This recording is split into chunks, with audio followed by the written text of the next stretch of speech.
मल्लिकार्जुन खड़गे साहब, आपका बहुत बहुत आभार।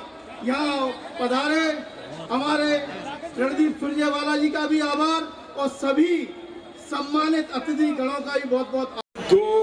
2 करोड़ नौकरियां हर साल, 15-15 लाख देने की बात की है। आपके पास मिला होगा ग्वालियर में। नहीं क्यों बोलते भी, यहाँ का तो उस वक्त भी राजा था यहाँ, और आप बोल रहे हैं मुझे मिला नहीं, तो आप दोनों में कोई ना कोई झूठ है।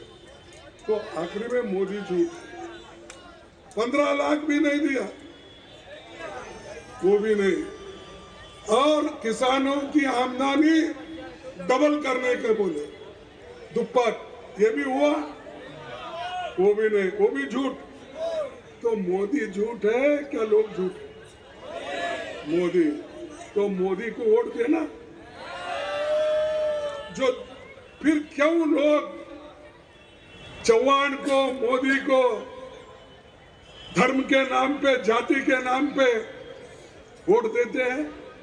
जो आदमी झूठ बोलता है, जो सरकार झूठ बोलती है, उसके लिए आप वोट देना चाहिए।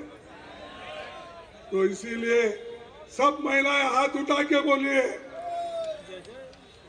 ये है हुई बात।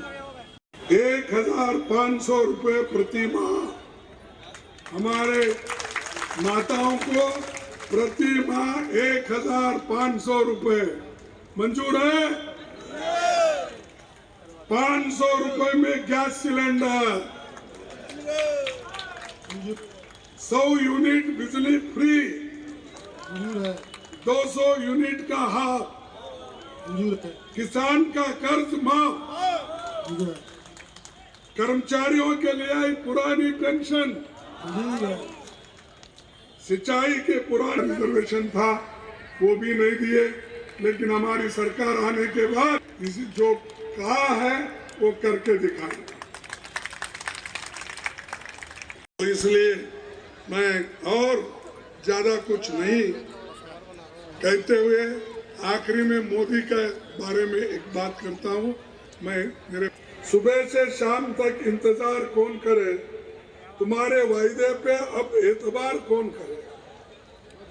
जवान का मोदी का वायदे के ऊपर वायदे किए ना, इसलिए कर तुम्हारे वायदे पे अब एतबार कौन करे। सजा किए भी अभी तक भुगत रहे हम, सजा किए भी अभी तक भुगत रहे हम। पुरानी भूल भला बार बार कौन करेगा, कांग्रेस को वोट दे। तो इसलिए मैं ज्यादा कुछ कहने, आप सबको प्रणाम। और मेरी छोटी मोटी जो हिंदी है, अगर कुछ गलती भी होती है तो सुधार लो, समझ लो। और मैं जो कहना है कहा उनको, कांग्रेस भैया, कांग्रेस पार्टी जिंदाबाद।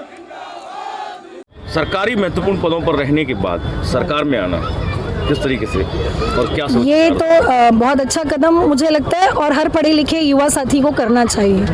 क्योंकि हम कहते हैं राजनीति गंदी है, दूर से बैठकर कहते हैं बहुत गंदी है, लेकिन अगर दूर से बैठकर हम कहते रहेंगे और उस गंदगी में उतर के उसको साफ नहीं करेंगे तो फिर हमें कहने का कोई हक नहीं है। इसीलिए मैं तो चाहती हूँ कि युवा पढ़े लिखे सभी राजनीति में आए। ये एक अच्छा कदम है और मध्य प्रदेश का भविष्य, देश का भविष्य, लोकतंत्र को बचाने की जिम्मेदारी युवाओं के कंधों पर है। संविधान को स्थापित करने की जिम्मेदारी युवाओं के कंधों पर है। मैं समझ सकती हूँ कि कोई भी युवा प्रदेश का और देश का नहीं चाहता कि मध्य प्रदेश और देश के लोग समाज, धर्म, जाति में बटें। पिछले 70 सालों में, काफ़ी सारे सालों में कांग्रेस की सरकार रही है, तो उस समय ऐसे महत्वपूर्ण बदलाव क्यों नहीं किए गए जो आज पार्टी करने जा रही है? देखिए, समय के मांग के हिसाब से काम किया जाता है और उस समय जो ज़रूरत थी उस समय वो कार्य किए गए। आज ज़रूरत है कि अगर लाडली बहना बनाने की बात की जा रही है तो हमें बहनों को लाडली नहीं बनना है, हमें तो सम्मान दीजिए ना।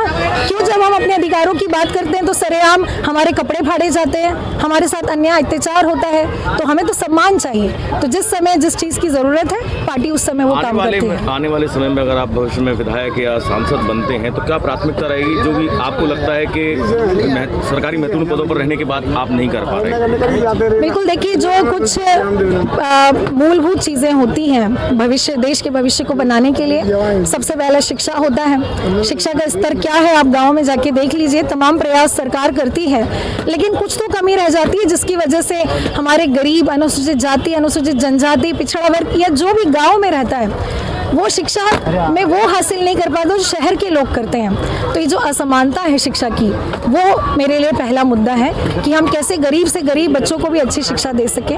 स्वास्थ्य हमेशा मुद्दा रहता है कि स्वास्थ्य पर हम काम करें, और जिस भी क्षेत्र की जिम्मेदारी मुझे दी जाएगी, हर क्षेत्र की अपनी एक समस्या होती है, बुंदेलखंड में पानी की, कहीं कुछ और, तो उस समस्या को ध्यान में रख के काम किया जाएगा। इससे पहले भी SC/ST के लोग राजनीति में कदम रखते हैं, लेकिन जब वो राजनीति में आते हैं तब तो वो बिल्कुल बढ़ चढ़ के बोलते हैं कि हम अपने समाज के लिए, अपने देश के लिए, अपने हित की सारी बातें करेंगे, लेकिन जैसे ही वो उच्च पद पर पहुंचते हैं अपने लोगों को भूल जाते हैं। ऐसा देखने में आया है। मैं तो 17 साल से पत्रकारिता कर रहा हूँ, मैं ही देख रहा हूँ। नहीं, ऐसा हर किसी के साथ नहीं है, बहुत लोग करते भी हैं। आपने अभी देखा हमारी कांग्रेस पार्टी के राष्ट्रीय अध्यक्ष मल्लिकार्जुन खड़गे जी को, उन्होंने हमेशा गरीबों की, वंचितों की, दलितों की लड़ाई लड़ी है और आज यहाँ तक पहुँचे हैं। तो ये कोई यूनिवर्सल ट्रूथ नहीं है, किसी व्यक्ति विशेष के साथ हो सकता है, लेकिन जो व्यक्ति जिस समाज से आता है वो उसका दर्द समझता है, उसको वो कार्य करना चाहिए कि कैसे हम पिछड़े लोगों को मुख्य धारा में लेकर के आ सके। ये जिम्मेदारी समझनी बहुत ज़रूरी है। 2 साल से अभी भी SC/ST की छात्रवृत्ति नहीं आई है एजुकेशन के मामले में, इसमें आपका क्या कहना है? मैं वही तो कह रही हूँ कि भाजपा की सरकार बड़े बड़े होर्डिंग लगाने के लिए, इन पूंजीपतियों के कर्जों को माफ़ करने के लिए उनके पास पैसे हैं, लेकिन जो बेसिक हमारी जो